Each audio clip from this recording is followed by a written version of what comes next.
అందరికీ నమస్కారం. శ్రీ శ్రీ శ్రీ ఆచార్య ప్రబోధానంద యోగీశ్వరులు వారికి, జగద్గురువైన శ్రీకృష్ణ భగవంతునికి నమస్కరించుకొని, ఎంతో పరమ పవిత్ర పరిశుద్ధమైన ఈ భగవద్గీతలో 3 ఆత్మల వివరము సంపూర్ణముగా స్వామివారు తెలియచేశారు. ఈరోజు విజ్ఞానయోగము అనే అధ్యాయంలో 7వ శ్లోకము గురించి తెలుసుకుందాం. మత్తః పరతరం నాన్యత్ కించిదస్తి ధనంజయ మయి సర్వమిదం ప్రోతం సూత్రే మణిగణాయివ. ఈ శ్లోకము పరమాత్మ గురించి తెలియచేశారు. భావము: జగతిలో నన్ను మించి ఘనత పొందినది వేరేది ఏదియూ లేదు. ధారమందు మణులు ధరింపబడునట్లు సర్వ ప్రపంచమును నేనే ధరింతును.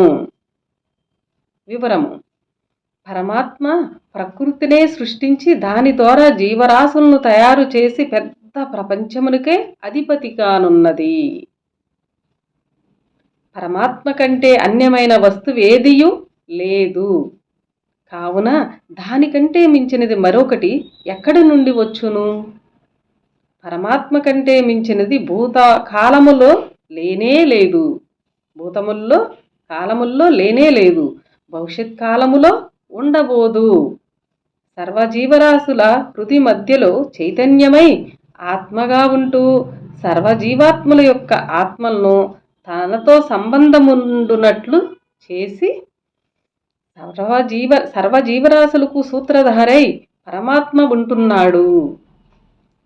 చర ప్రకృతి అయిన సర్వజీవరాశుల్లోనూ తాను వ్యాపించి వాటి యందు కనిపించక పూలలో దారము వలె ఉన్నాడు.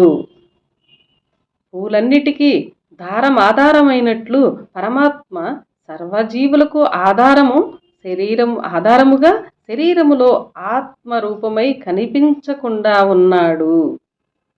ఈ విధముగా చర ప్రకృతికే కాక అచర ప్రకృతికి కూడా పరమాత్మ ఆధారమై ఉన్నాడు.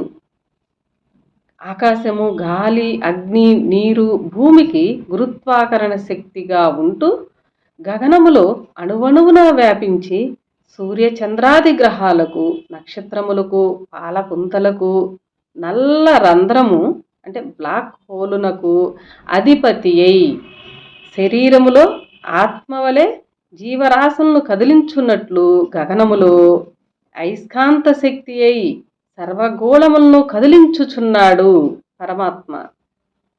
ఈ విధముగా అచర ప్రకృతికి, చర ప్రకృతికి, సర్వ ప్రపంచమునకు ఆధారమై పరమాత్మ ఉన్నాడు అని ఈ శ్లోకంలో ఎలా ఉన్నాడు అంటే చర ప్రకృతికి, అచర ప్రకృతికి, సర్వ ప్రపంచమునకు ఆధారమై పరమాత్మ ఉన్నాడు అని ఈ శ్లోకములో తెలియచేశారు. అందరికీ నమస్కారం.